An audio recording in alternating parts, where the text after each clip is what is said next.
Hey guys, it's Lindsay here with Team Mommy Sense, and I wanted to come at you today to talk about how to choose a direct sales company.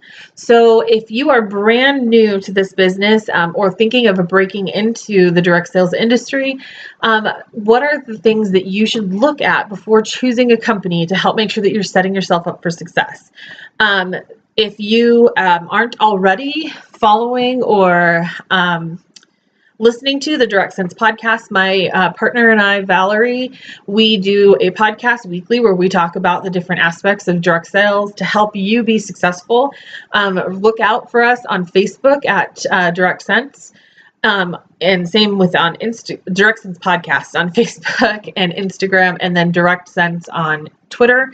And we will be sharing that information as we record it. And then I am just doing the supplemental video to make sure that those of you scouring YouTube trying to find the answers have that resource as well.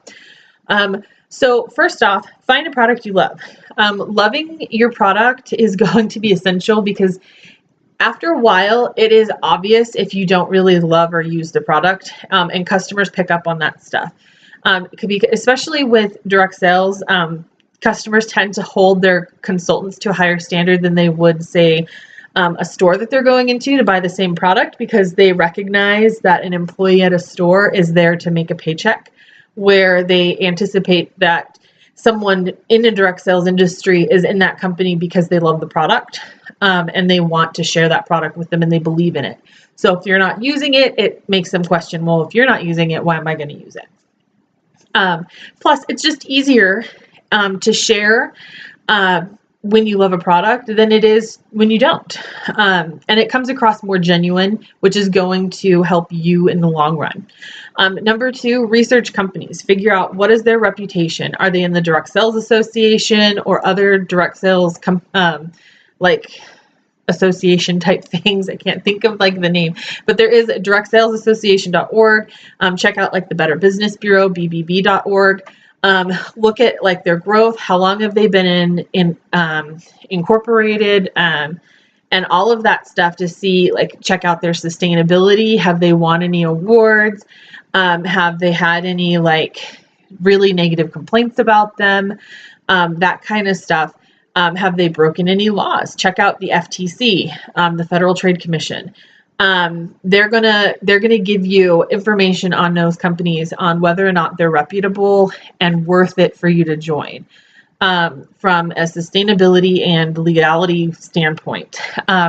With complaints, I would caveat to make sure that you're looking at them objectively, because a lot of complaints, especially on things like Facebook, social media in general, and the Better Business Bureau website, you're going to see a lot of complaints that are like the Amazon reviews, where they're complaining about the shipping from Amazon itself on the product, where that doesn't make sense. It's not the product and the company that makes that product's fault that Amazon didn't ship it the way that it should have been shipped. So same thing here. Is it a customer service breakdown where the consultant was a bad consultant? Or is it a product breakdown where the product is defective and the company isn't offering to fix that product?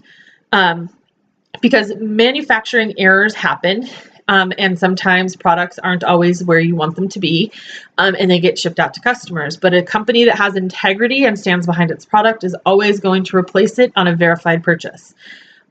Or possibly not even a verified purchase. I know my company, if I have a customer who did not order from me but has an issue with a product that's a manufacturing issue, they will replace that product for them. They might want the defective product back, but they will replace the broken product. Check out things. Next, you'll want to check out like the user agreement and any literature that you can find to figure out company culture, as well as, are their expectations of their consultants reasonable? Do they give you outlines on how you can act on social media? Do they include, like, try and create a supportive and inclusive environment? Or do they encourage cutthroat actions where every consultant is for themselves? Those are all things that you want to figure out. Do I want to be a part of that? And is this something that is going to help me in the long run? Next, look at requirements and fees. So what are the sales requirements to stay active? What are the fees? Beyond the initial startup fee, is there a website maintenance fee? Do you have to pay for access to resources like training and that kind of stuff? And are those things that you can maintain? And then lastly, what kind of support do they offer their consultants? Do they have training that they offer on a regular basis? Do the teams, or is that all up to like your sponsor and upline?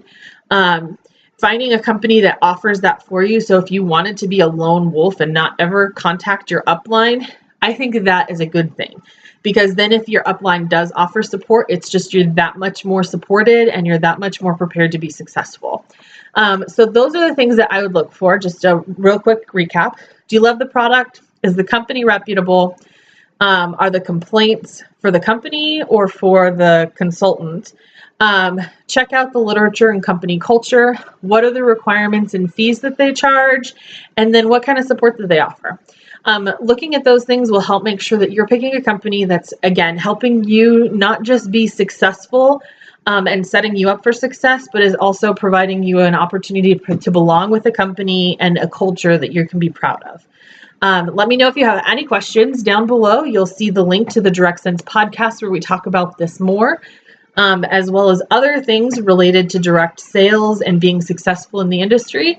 And you can check out my social media to connect with me, or if you love Scentsy, feel free to become a customer, host, or join my team. You guys have a great day, and I'll talk to you later.